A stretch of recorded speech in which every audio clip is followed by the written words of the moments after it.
Halo semuanya, selamat datang di ulasan kita kali ini. Hari ini kita bakal ngebedah sebuah materi yang esensial banget, sesuatu yang nyentuh langsung inti dari salah satu peran paling krusial dalam hidup, pengasuhan anak. Judul materi yang kita bahas adalah Mendidik Anak Jangan Mendadak, Fitrah-Based Education. Pertanyaannya, kenapa sih jangan mendadak? Sederhana aja, soalnya kita sering banget terjebak dalam siklus reaktif. Kita baru kalang kabut dan bereaksi pas anak udah mulai nunjukin masalah. Padahal nih ya, mendidik anak itu seharusnya bukan sesuatu yang kebetulan atau tiba-tiba. Ini tuh sebuah perjalanan yang harus banget disengaja, direncanakan, dan dibangun di atas fondasi yang super kuat. Yuk kita mulai petualangan ini bareng-bareng. 972, coba resapi angka itu sebentar. Ini bukan sekedar angka acak loh. Menurut data dari Badan Pusat Statistik di tahun 2017, ada 972 kasus perceraian yang terjadi setiap harinya di negara kita. Bayangin aja, hampir 1.000 rumah tangga retak cuma dalam kurun waktu 24 jam. Nah, sumber materi kita hari ini menyoroti kalau krisis keluarga berskala raksasa ini sebenarnya berakar pada satu masalah fundamental. Terlalu banyak keluarga yang dibangun tanpa adanya misi pernikahan yang jelas. Ibarat bangun rumah, kalau fondasi awalnya aja udah rapuh, ya bisa dipastikan bangunan semegah apapun di atasnya lambat laun bakal ikut ambrok. Terus, apa sih efek domino dari hilangnya misi keluarga itu? Rentetannya lumayan bikin merinding. Mulai dari masalah narkotika, seks bebas, tawuran, sampai tingkat depresi dan kecanduan game yang meroket tajam di kalangan anak muda. Secara objektif, sumber yang kita bedah menunjukkan kalau berbagai krisis sosial yang bikin kita pusing hari ini, ujung-ujungnya bermuara dari dalam rumah.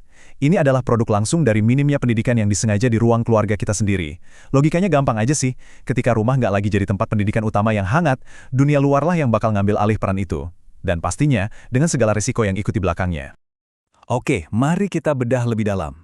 Coba deh, bayangkan sebuah rumah tangga di mana orang tuanya saling membelakangi, sibuk sama dunianya masing-masing, dan hidup di bawah satu atap tanpa interaksi yang benar-benar bermakna.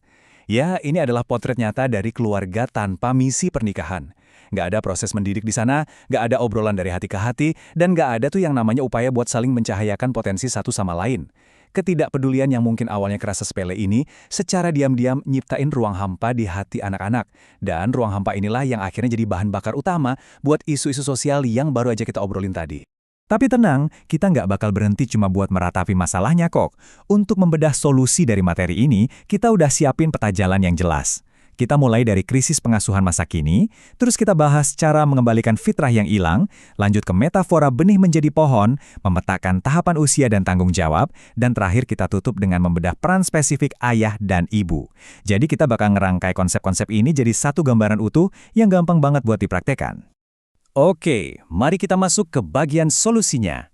Mengembalikan fitrah yang hilang. Pendidikan berbasis fitrah ini ditawarkan sebagai jawaban buat krisis pengasuhan modern yang kadang rasa terlalu mekanis dan cuma ngejar nilai akademis doang. Nah, sekarang muncul pertanyaan besar nih buat kita semua. Fitrah apa sih yang sebenarnya hilang? Coba renungkan ini sebentar. Di tengah hiruk pikuk kita sibuk daftarin anak les bahasa, ngajarin mereka calistung sejak dini, atau nuntut nilai raport yang sempurna, kira-kira bagian fundamental apa dari diri seorang anak yang justru tanpa sadar malah kita telantarkan? Poin kuncinya tuh ada di satu kata ini, fitrah. Fitrah adalah innate goodness, semacam potensi kebaikan bawaan atau benih cemerlang di dalam diri setiap anak yang lahir ke dunia. Benih ini udah default ada di sana, siap buat tumbuh. Tapi ingat, dia nggak bisa dibiarin tumbuh liar gitu aja. Butuh banget yang namanya ketelatenan. Disinilah 3 pilar pendidikan ikut main. Tarbiyah itu ibarat nyiramin dan ngasuh benihnya dengan penuh kasih sayang. Ta'dib itu ibarat mangkas dahan-dahan liar buat nanamin adab dan tata krama. Dan taklim itu ibarat ngasih pupuk berupa ilmu pengetahuan. Ketiganya ini harus jalan bareng secara harmoni, biar benihnya bisa mekar sempurna. Biar konsep ini nggak cuma jadi teori abstrak yang ngambang di udara, sumber materi kita minjem analogi dari alam. Kita masuk ke bagian metafora benih menjadi pohon. Alam itu memang selalu jadi guru terbaik ya kalau kita lagi ngomongin soal ritme dan proses pertumbuhan. Dan ini dengan brilian mengilustrasikan kalau prosesnya tuh bergerak sangat alami dan literally nggak bisa dipaksakan. Semuanya mulai dari tahap conception atau konsepsi, di mana fitrah itu masih murni banget, ibarat benih kecil yang super berharga. Terus, dengan perawatan yang konsisten, benih ini menguat jadi potensi, wujudnya berupa akar yang nancep dalam dan batang yang kokoh. Nah, kalau akarnya udah nggak tergoyahkan, barulah pohon ini nyampe ke tahap eksistensi. Tandanya apa? Bunga yang rimbun dan buah yang manis. Sebuah metafora buat kehidupan yang mandiri dan bermanfaat buat sekitarnya. Aturan mainnya jelas banget kan? Anda nggak bisa nuntut manisnya buah kalau Anda nggak pernah sudi nyiramin akarnya. Lantas gimana sih cara kita ngaplikasiin filosofi pohon tadi ke keseharian anak di rumah? Yuk kita masuk ke panduan praktisnya, tahapan usia dan tanggung jawab. Kita bakal petakin timeline pendidikan anak dari lahir sampai dewasa. Ini bukan cuma sekedar deretan angka umur aja ya, tapi sebuah peta pergeseran tanggung jawab yang krusial banget. Coba perhatikan. Di usia 0 sampai 6 tahun, anak itu masih sangat rentan. Semuanya masih murni di bawah tatanan dan aturan orang tua. Begitu masuk usia 7 sampai 10 tahun, adab dan ilmu dasar mulai ditanamkan lebih serius, dan mereka mulai diajarkan regulasi diri. Lanjut ke usia 11 sampai 15 tahun. Tanggung jawab pelan-pelan udah mulai dilepas nih ke anak untuk melatih rasa percaya diri mereka ngadepin dunia. Dan puncaknya, di usia lebih dari 15 tahun atau fase akil balik, mereka ditargetkan udah capai kemandirian utuh.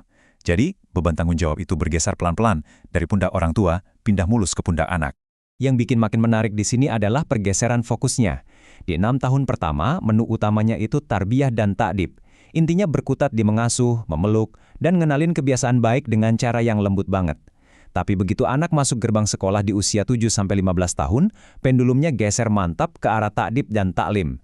Pembangunan karakter, ketegasan disiplin, dan adab mulai ditegakkan secara proporsional, barengan sama asupan gizi, ilmu pengetahuan formal. Ya, kita sepakat dong, nggak mungkin kita nuntut balita 4 tahun buat punya kedisiplinan belajar ala anak SMP. Begitu juga sebaliknya. Yuk kita sorot fase pertama tadi lebih tajam lagi. Di usia dini, 0-6 tahun, materi ini mewanti-wanti keras kalau anak tuh belum layak dikasih beban tanggung jawab moral atau aturan legal yang kaku. PR utama kita sebagai orang tua di fase emas ini cuma satu, numbuhin self-awareness, kesadaran diri, dan self-acceptance, penerimaan diri yang utuh. Ini momen paling krusial buat nyiram benih tadi, pakai afirmasi positif, cinta tanpa syarat, dan imajinasi soal keindahan hidup. Jadi tolong banget, jangan buru-buru merampas masa kecil mereka dengan maksa mereka jadi miniatur orang dewasa ya. Terus apa dong tujuan akhir dari semua rentetan tahapan panjang yang jujur aja pasti nguras energi ini? Target utamanya itu ada di usia 15 tahun ke atas, masa akil balik. Di titik puncak ini, sistem pengasuhan menargetkan lahirnya sosok pemuda yang sepenuhnya mandiri. Mereka diyakini udah mampu secara hukum dan moral buat mempertanggungjawabkan perbuatannya sendiri. Mereka punya self-mastery atau penguasaan diri yang tangguh saat ada masalah, dan yang paling penting, mereka siap keluar rumah buat ngambil peran di tengah masyarakat. Ini bukan lagi anak manis yang minta dilayani, tapi individu utuh yang siap berkontribusi. Pastinya, buat nyetak pemuda sehebat itu, butuh sepasang arsitek yang sama hebatnya dong. Nah, kita masuk ke kepingan puzzle terakhir kita, peran spesifik ayah dan ibu.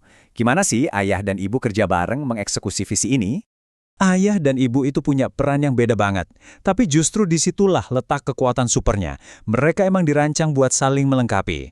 Menurut materi ulasan kita, peran ayah itu dititik beratkan sebagai arsitek visi keluarga, penyuplai energi maskulinitas, dan garda depan buat negakin logika serta sistem di rumah. Di sisi lain, ibu bertindak sebagai eksekutor operasional harian, penyuplai kelembutan dan feminitas, sekaligus penjaga harmoni dan hati nurani buat anak-anaknya. Kolaborasi ayah yang logis dan ibu yang penuh harmoni ini benar-benar esensial loh. Kalau salah satu figur ini absen secara fungsional, ekosistem mental anak pasti bakal goyah. Singkat cerita, semua materi yang kita bedah dari awal tadi bermuara pada satu prinsip yang luar biasa indah. Raise your child, raise yourselves.